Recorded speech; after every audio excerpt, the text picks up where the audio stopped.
Everybody, the question that I get a lot of is this, and I appreciate very much the Mark. We're going to miss you guys, and I appreciate that very much. We have absolutely, we've loved being here, a part of this church. It's a great place, and I would so recommend this church to anybody who's in this area, who's looking for a good church, a place that loves younger kids, older kids, high school, junior high, parents, families, all ages.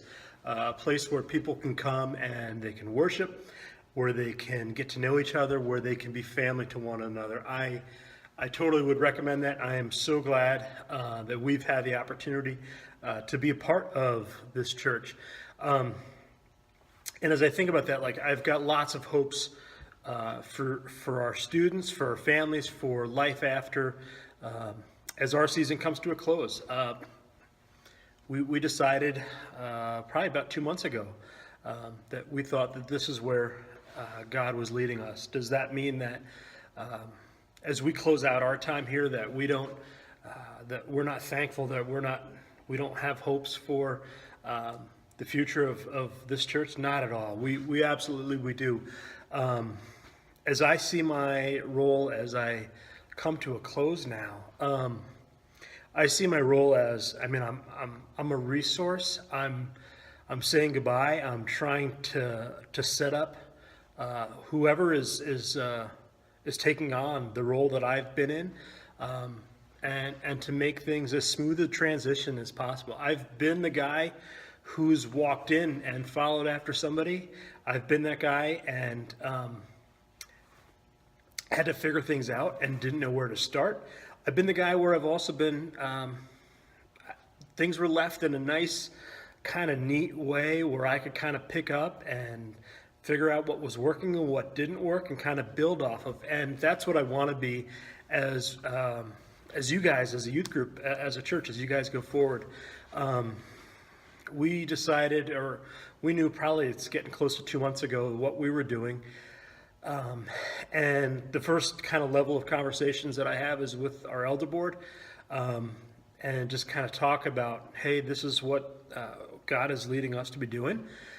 And as we do that, and we had the Sunday where we announced it, and then began to meet with our elder board again. But it wasn't a, hey, what are you doing, or anything like that. It was a, all right, I love the students that we've gotten to work with. I still do, and I will after we've left. My job is to set that next person up, and just because we won't be here doesn't mean we're not thankful that we don't love the people that we've gotten to care for. We do. So as I look at, all right, I got 3 months, almost 3 months to kind of close things up and to hand things over. I go back to the elder board and I said, okay, here's some of the different things that I've been involved with. How do we start figuring out who's going to take over, who's going to run with certain things, who's going to run with what? So we had our first meeting and basically came up with kind of a wish list. Here's the categories. Here's some of the people that we'd like to talk to and see if they'd be willing to go and to talk to them, and to kind of pick up some of these pieces. And I've probably about 20 different pieces, big pieces, related to youth group. And I would say that of the 20 different pieces, I would say I think all 20, that's why I can make this video now, all 20 have been picked up. So about 3 weeks ago, I met with what would be kind of like the key leader sort of persons.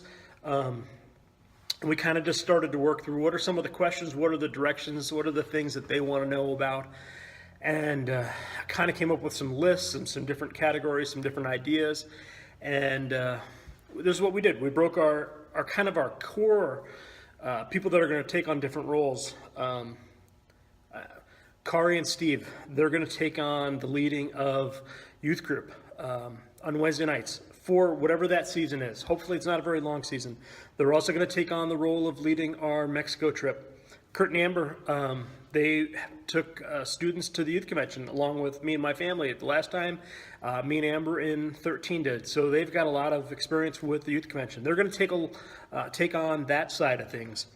Those are some really big pieces to the puzzle for somebody to take on. I'm so thankful that they're willing to do that.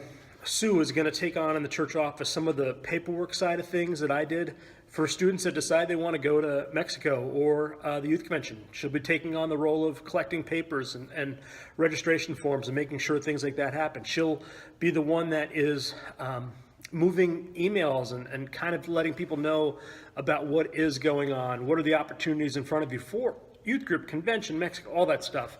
All right, that's a lot for somebody like Sue. We talked to Diana Gilbert, and we asked Diana, she's a really good fundraiser. Diana, could we talk, and would you be kind of the chairperson of a fundraising team?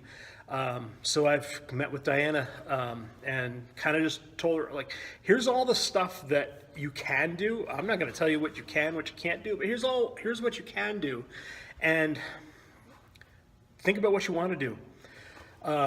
Then we started having a kind of a bigger group meeting where we took some of those people together and we said, all right, how are pieces of the puzzle going to fit together?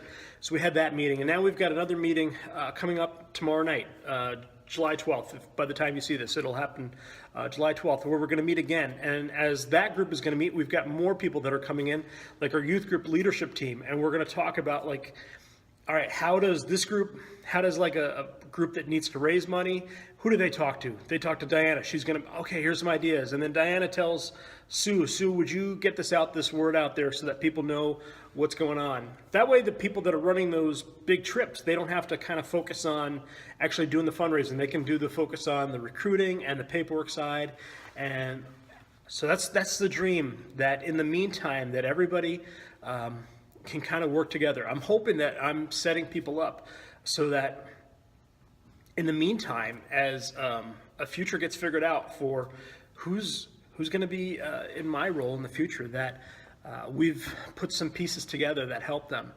The other part of the question that people ask me, Mark, what do you know about what's going to happen next for our youth ministry specifically? I mean, I've probably would say 60% of my time in a normal year was spent doing youth ministry. 40% was like other areas of ministry, preaching once a month.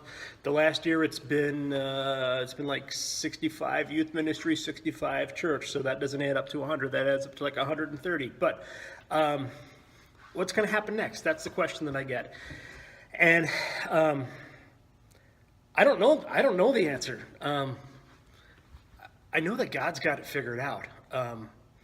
It's what made us feel freed up to make our decision.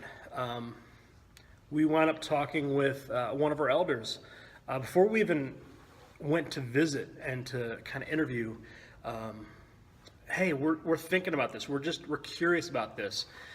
And there was this part of us that was like, nah, maybe we don't even interview because we're feeling guilty about this. And as we talked with one of our elders, we were just freed up to like, no, you know what? Take the next step. Find out if this is something that you really feel kind of led to pursue. And if you don't, you're going to feel guilty because you didn't even look into it. And if you stay, you're going to feel guilty because maybe you thought you should have gone, and you're feeling. So it was a really freeing thing not to feel guilty about leaving. We knew at the time we were even making our announcement that there was a possibility that Pastor Lang was going to be able to come here and serve. And I would have loved to have worked with Pastor Lang. We would have been great together. We work really well together. But I don't feel called to work with Pastor Lang. I feel called to do what we're going to be doing. Okay, so what's happening next? That's the answer to the question. What's happening next here? I don't know what's going on. We got to wait till Pastor Lang gets here, because part of the process is like figuring out who does he want to work with, who are some of the people that he thinks he would enjoy working with. So you've kind of got a little bit of a process, a little bit of a wait time. For pastors, typically if a pastor is in a church, you're talking maybe on the early side, 4 months, probably, I'm just kind of talking off the top of my head here, before that they would say, yeah, I'm willing to, I'm able to come and serve with you, because they've got to let their current church know and maybe sell a house, things like that. Sometimes it could be a little longer, maybe it could be a little less if it's somebody who's like a seminary student who's graduating, or who is open to call, or maybe somebody's not in a church at the moment and they're open to a call. That's a part of the answer to the what's next. I'm praying for you guys that you would have a sense that God is providing for you.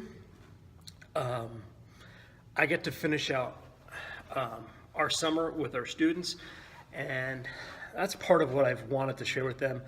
I've been trying to spend over the summer, I tried to put a teaching plan together, and I put a teaching plan together that was probably an easy one to put together, that kind of fit with some of the things that we were already doing.